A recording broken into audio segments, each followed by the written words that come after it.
Noura, une mère, était dans sa maison lorsqu'un jour, 4 hommes arrivèrent et lui ordonnèrent de les suivre à la demande de son époux. Ils marchèrent pendant plus d'une demi-heure dans la forêt avant de se retrouver dans une clairière. Ils lui demandèrent de prendre place. Cette clairière ressemblait à un campement.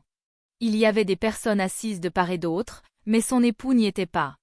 De grosses marmites et bassines étaient accrochées d'un côté, un feu brûlait un peu devant et ça dansait. Elle demanda après son époux, mais aucune réponse.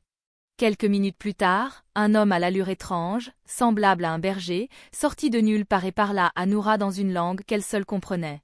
L'homme lui prit la main sans qu'elle ne puisse placer un mot. Tout le monde semblait être hypnotisé. Ils sortirent sur la grande voie et montèrent dans un véhicule. Elle ne pouvait toujours pas parler. Ils arrivèrent à Goura, et l'homme à l'aspect bizarre dit à Noura qu'elle était attendue au village par ses parents et qu'elle devait obligatoirement s'y rendre. Puis, l'homme disparut. Arrivée au village, elle fut accueillie. Lorsqu'elle eut fini de donner des nouvelles et entra dans la maison, elle retrouva tous ses effets qu'elle avait laissés dans la chambre d'hôte du village de son époux, là, dans la chambre de ses parents.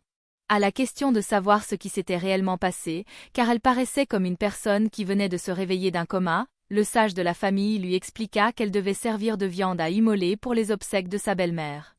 C'était la raison pour laquelle son mari sortait très tôt et ne rentrait que très tard. Le groupe négociait avec son époux pour qu'il donne son accord afin qu'elle soit immolée. Avec le temps, celui-ci finit par céder sous le poids de la pression et des menaces.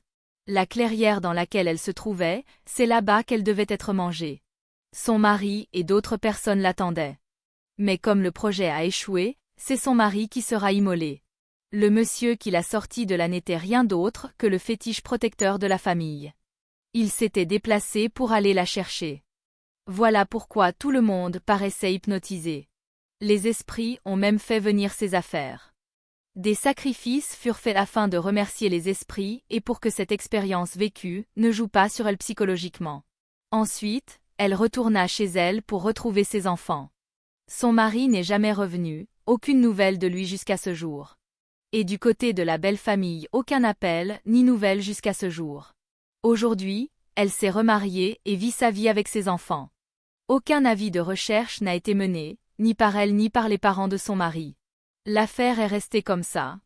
Et de nos jours, elle vit bien sa vie. Abonnez-vous, likez et partagez pour avoir plus d'histoires comme celle-ci.